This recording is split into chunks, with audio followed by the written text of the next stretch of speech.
In the fight for equality tonight, a victory against a rule that critics say unfairly targets minorities. A Tennessee man applies for a barber's license, is rejected. He takes him to court and he wins. Fox 17 News' Nikki Jenowitz live tonight outside the Commerce and Insurance Department. Nikki, what does this ruling mean for others trying to make it in this industry? This judge is one years in the making, and it's a huge victory for a father of two trying to provide for his family while doing what he loves, and for others trying to do the same and getting held back by an unnecessary law.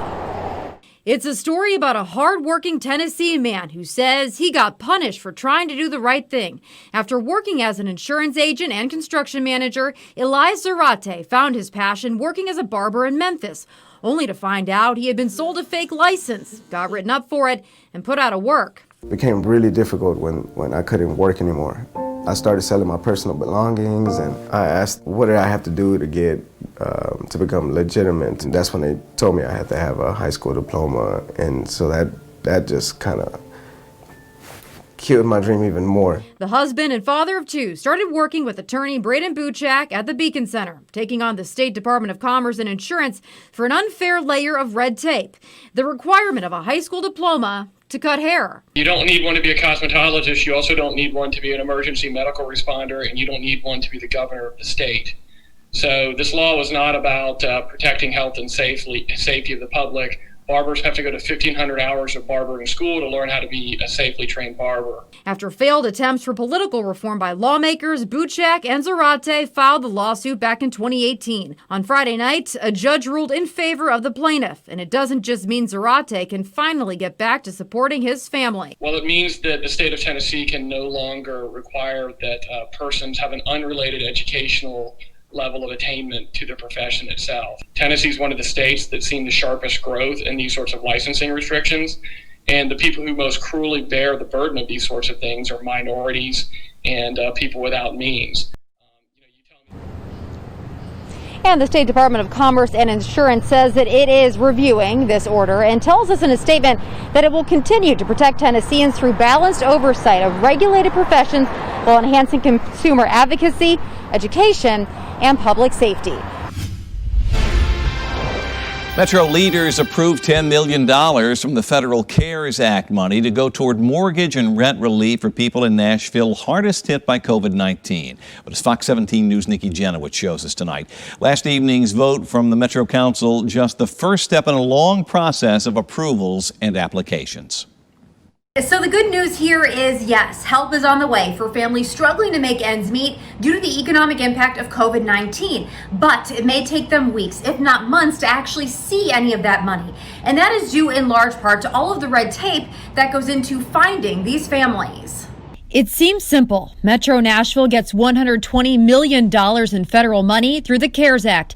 $10 million of that approved last night for mortgage and rent relief to be distributed through the United Way. But what comes next is anything but simple. What's going to take the longest is, the paperwork and all that goes with it for United Way to receive the $10 million. Metro Councilwoman Sandra Sepulveda got tapped to serve on the COVID-19 Financial Relief Oversight Committee and says once United Way receives the $10 million in funding, they will allocate the money to community nonprofits. Those nonprofits then responsible for reaching out to families in the most need and directly paying their mortgage lenders, landlords, and utility companies. Metro Councilman Freddie O'Connell says the issue of accountability has been discussed by city leaders. This is not direct cash transfers. This is money that's going to go directly to demonstrable scenarios where the assistance is necessary, right? It's going to go to landlords. It's going to go to utility companies. It's not just going to be a blank check that gets written. With no timeline in place, how do we make sure United Way is following through on this process? One thing that we did add to the resolution was that they are to give us updates every 2 weeks with which nonprofits have received the money, and from there, how those funds have been used, which communities have been served. United Way tasked with a huge job. Fox 17 News asked, why them? United Way is not a new organization. They're not a fly-by-night organization. They're an organization with a long-standing track record of doing some of this work. They've got financial accountability and frankly, financial empowerment processes already in place. And the mayor's office partnered with Equity Alliance to come up with a report to help identify which parts of our community need this money the most. And that data will also be used by the United Way when allocating these funds. Right now, Nashville getting some unwanted national attention, becoming the butt of many jokes when it comes to the response to the pandemic. We're talking about articles in magazines like Rolling Stone. Fox 17 News' AJ Abel live tonight downtown with the fallout and what is being done to fix this. AJ. Yeah, well, when it comes down to it, we're just getting made fun of. There's articles saying that we're partying like it's not 2020, and there's jokes about Nash Vegas opening up its own hedonism resort after that huge party in East Nashville just a couple of weeks ago. But for all the people who live and work here, all of that concern goes far beyond just having a bad reputation.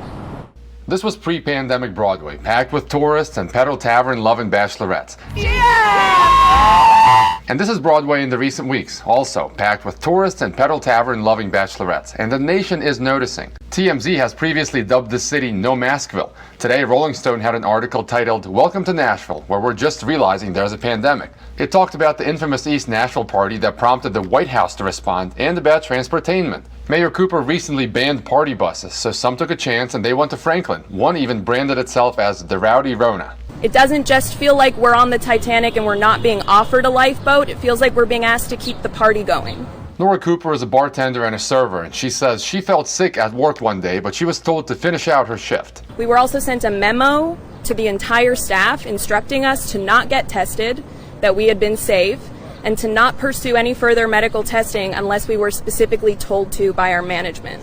She's one of many people pushing for worker protection during the health crisis. She says the state is paying very little attention to their health while instead discussing legislation that would protect businesses, among several others, against coronavirus lawsuits.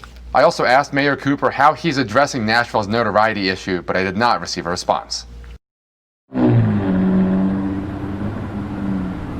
And as you can see right now, Broadway is pretty empty, but then again, it is also Monday night, and bars and restaurants that serve alcohol, they are now required to close by 10 p.m.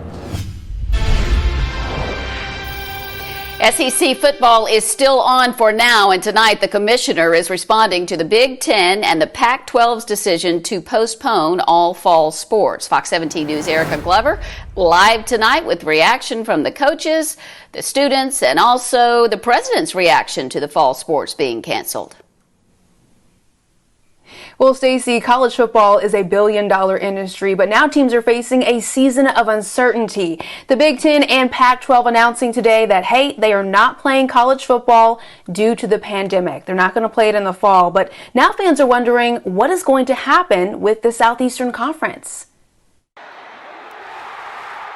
College football coaches, players, and fans across the country joining the hashtag We Want to Play movement. It's all part of a growing effort to convince university presidents not to pass on fall football. President Trump even tweeting this message. The student athletes have been working too hard for their season to be canceled. Hashtag We Want to Play. And hopefully we can watch colleges play football. We want to get football in colleges.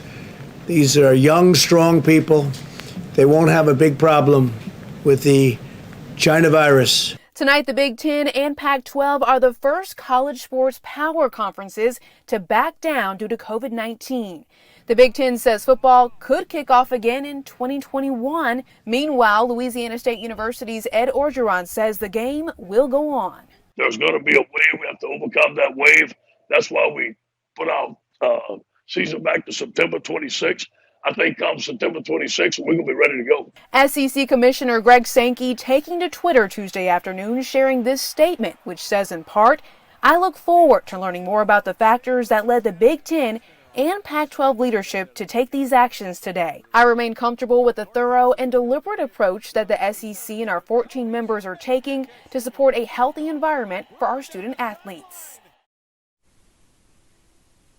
I reached out to the University of Tennessee's football communications department for any kind of reaction. They told me they could not speak about this, but they did reply via emails saying that football practice is scheduled to start on Monday.